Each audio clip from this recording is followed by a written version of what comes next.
ගෞරවනීය ස්වාමින් වහන්ස, පූජකතුමනි, දෙමව්පියනි, සහෝදර සහෝදරියනි, දූ දරුවනි, දශක කීපයක් තිස්සේ අප නැඟූ හඬට பிக்குமார்களே, மத தலைவர்களே, பெற்றோர்களே, சகோதர சகோதரிகளே, பிள்ளைகளே, பல தசாப்தங்களாக நாங்கள் எழுப்பிய குரலுக்கு மெதுவாக ஆனால் சீராக செவிசாய்த்து நாங்கள் முன்வைத்த வேலை திட்டத்திற்கு உயிர் மூச்சாக இருந்த நாட்டு மக்கள் அனைவருக்கும் எங்கள் கௌரவத்தை தெரிவிக்கின்றோம்.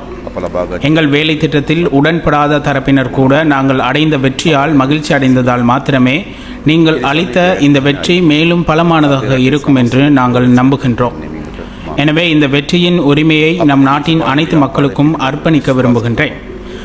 நமது அரசியல் இயக்கத்தின் மீது நம்பிக்கை வைத்து பல்வேறு அவதூறுகளையும் பொய்யான தெரிவுபடுத்தப்பட்ட தகவல்களையும் ஒதுக்கிவிட்டு புதிய பரிசோதனைக்கு அஞ்சாமல் எமது அரசியல் இயக்கத்திற்கு நமது நாட்டின் ஆட்சி அதிகாரத்தை வழங்கும் அளவிற்கு பெரும் உறுதியுடன் இருந்த பிரஜைகள் உட்பட அனைத்து மக்களுக்கும் இந்த நாட்டை கட்டியெழுப்பும் பணிக்கு தோள் கொடுப்பதற்கான பலம் இருக்கும் என நாங்கள் நம்புகின்றோம்.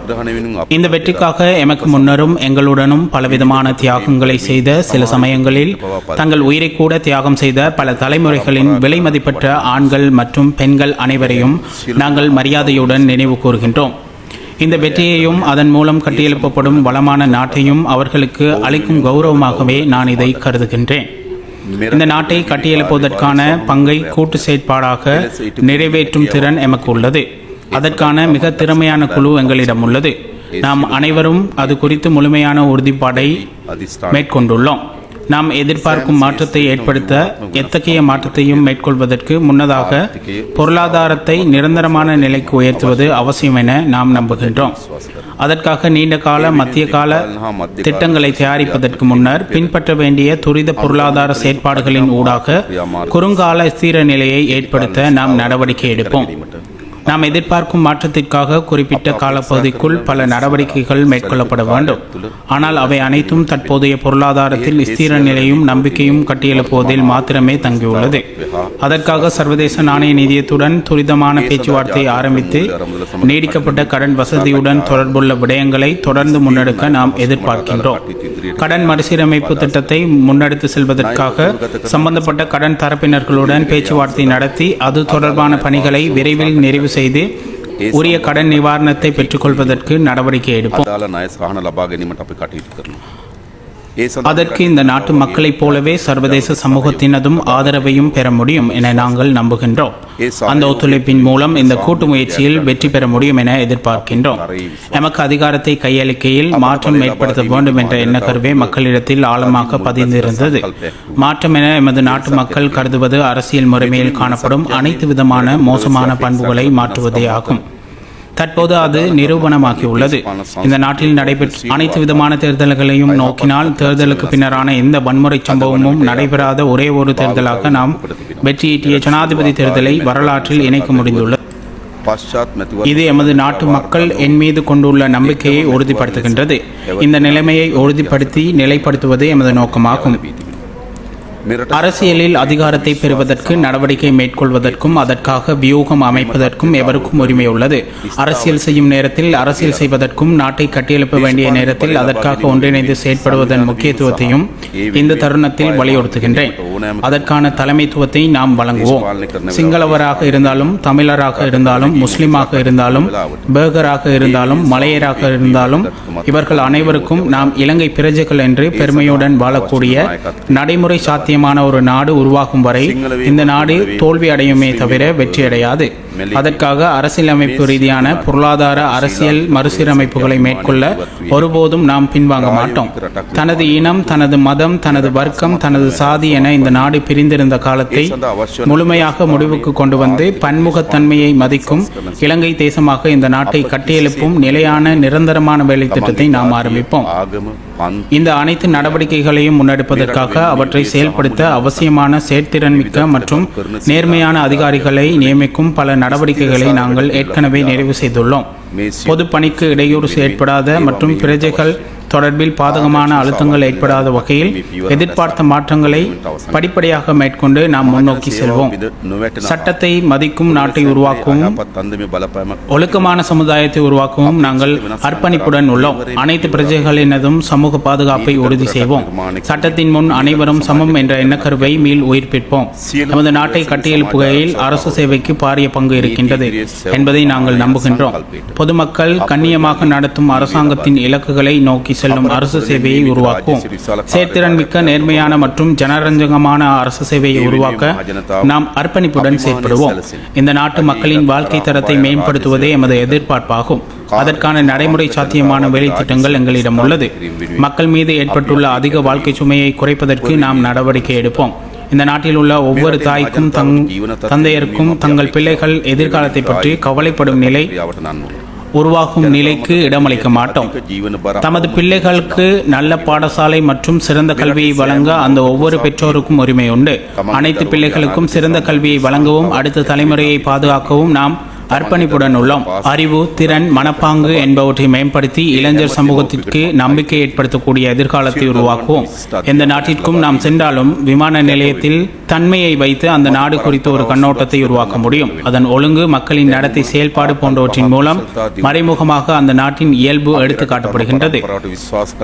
அதையும் தாண்டி சுற்றுச்சூழலின் தூய்மை, வீதிகளில் வாகனங்கள் செல்லும் விதம், முதியோர்களை நடத்தும் விதம், விருந்தோம்பல் செய்யும் முறை, விலங்குகள் எப்படி நடத்தப்படுகின்றன என்பதையும் உறுதிப்படுத்த முடியும்.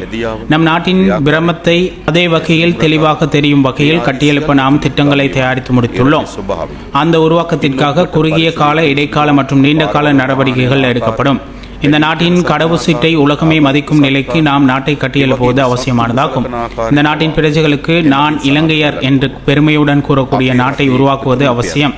இந்த நாட்டின் பிரஜையாக இருப்பது பெருமை என்று நம் நாட்டு மக்கள் உணரும் வகையில் இந்த நாட்டை உருவாக்குவது அவசியமானதாகும். அதற்கு உங்களின் கூட்டு பங்களிப்பு எமக்கு தேவை. அனைத்து பிரஜைகளுக்கும் சமூக நீதியை நிறைவேற்றும் அரசொன்றை உருவாக்க நாம் பொறுப்புடன் பங்களிக்கின்றோம். அறிவு, திறன்கள், கல்வி மற்றும் தொழில் முனைவு ஆகியவற்றை ஊக்குவிக்கும் வேலை திட்டத்தின் மூலம் எமது சிறுவர்கள், இளைஞர், யுவதிகளுக்கு நம்பகமான எதிர்காலத்தை நாம் கட்டியெழுப்புவோம். எமது நாட்டின் சனத்தொகையில் 52% தாண்டிய பெண்கள் சமூகம் இந்த நாட்டின் சமூக, பொருளாதார மற்றும் சமூக செயற்பாட்டிற்கு பெரும் பங்களிப்பை செய்யும் குழுவாகும். பெண்களின் பிரதிநிதித்துவம் தொடர்பாக அனைவரும் ஒன்றிணைந்து எடுக்கக்கூடிய நடவடிக்கைகளுக்கு நாம் முன்னுரிமை அளிப்போம். சகல நிறுவனங்களிலும் பெண் பிரதிநிதித்துவத்தை பலப்படுத்துவதற்கு நாம் செயற்படுவோம். அதற்காக எமது அர்ப்பணிப்புடன் முன்னுதாரணத்தை வெளிப்படுத்தும் வகையில் ஏற்கனவே எமது பிரதமர் பதவிக்கு பெண் ஒருவரை நியமித்துள்ளோம். எமது சனத்தொகையில் பெருந்தொகையானோர் ஊனமுற்று விசேட சமூக பாதுகாப்பு கிடைக்க வேண்டியவர்கள் ஆவார். அவர்களுக்காக பலமான சமூக பாதுகாப்பு கட்டமைப்பு ஒன்றை நாம் திட்டமிட்டுள்ளதோடு அதன் குறுங்கால நடவடிக்கையை விரைவாக ஆரம்பிப்போம். நாம் செல்லும் பயணத்தில் சமூக கட்டமைப்பில் எந்த ஒரு பகுதியையும் கைவிடப் போவதில்லை என்பதை நாம் பொறுப்புடன் கூறுகின்றோம். ஒவ்வொருவரினதும் தனித்துவத்திற்கு மதிப்பளித்து அவற்றை நாட்டின் முன்னேற்ற சாதகமான முறையில் பயன்படுத்திக் கொள்ள எமது பங்களிப்பை வழங்குவோம். மக்கள் இறைமைக்கு மதிப்பளிக்கும் அதே நேரம் அவர்களின் ஜனநாயக உரிமைகளை பாதுகாப்பதற்காக அர்ப்பணிப்போம். எம்மீதான சந்தேகம் காரணமாக நிச்சயமற்ற நபர்கள் இருப்பதை நாம் அறிவோம். எனது செயற்பாடுகளின் ஊடாக உங்களின் நம்பிக்கையை வெல்ல எதிர்பார்க்கின்றேன். உங்களுடைய விமர்சனங்களை பொருத்தமான தருணத்தில் ஏற்றுக்கொள்வேன். அதேபோல் நாங்கள் கட்டியெழுப்ப போகும் எதிர்காலத்தின் பங்குதாரர்களாக உங்களை வலுவூட்டுவோம். நமக்கிடையில் காணப்படும் வேறுபாடுகளை களைய முடியுமானால் நமக்கிடையில் இலக்கு சமமானவை என நீங்கள் உணர்ந்து கொள்வீர்கள் என நான் நம்புகின்றேன். அதனூடாக முகம் கொடுத்துள்ள நெருக்கடியை ஏற்றுக்கொள்ளவும் அதனூடாக முன்னோக்கி செல்வதற்கு தேவையான மூலோபாயங்களை இணைத்து திட்டமிடவும் முடியும். இந்த நாட்டை கட்டியெழுப்பதற்காக காத்திரமான, நேர்மையான அனைவரது ஒத்துழைப்புகளும் எதிர்பார்க்கப்படுகின்றது. மக்களின் ஆணைக்கு அமைவான பாராளுமன்றம் ஒன்று அவசியமானதாகும். இறுதியாக இந்த பாராளுமன்றம் மக்கள் ஆணையை தெரிவுபடுத்தியதாக காணப்பட்டது. அதனால் நேற்றைய தினம் பாராளுமன்றத்தை கலைக்க நடவடிக்கை எடுத்தேன்.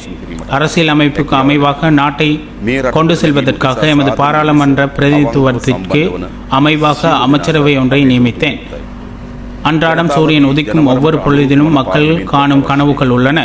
இன்று இருப்பதை விடவும் சிறந்த நாடாகும். ஆனாலும் பல வருடங்களாக அது கனவாகவே போய்விட்டது என்பதையும் நான் அறிவேன். சந்தர்ப்பவாதம், அதிகார மோகம், சர்வாதிகாரம் மற்றும் இனவாதம் காரணமாக எமது நாட்டை மேலும் உயர்த்தி வைக்க எம்மால் முடியுமாக உள்ளது. இருப்பினும் எமக்கு வரலாற்றில் நழுவவிட முடியாத சந்தர்ப்பம் ஒன்று கிடைத்திருக்கின்றது. நம் அனைவரும் ஒன்றிணைந்து பல்வகை தன்மையை ஏற்றுக்கொள்ளும் செழிப்பான நாட்டை கட்டியெழுப்புவோம்.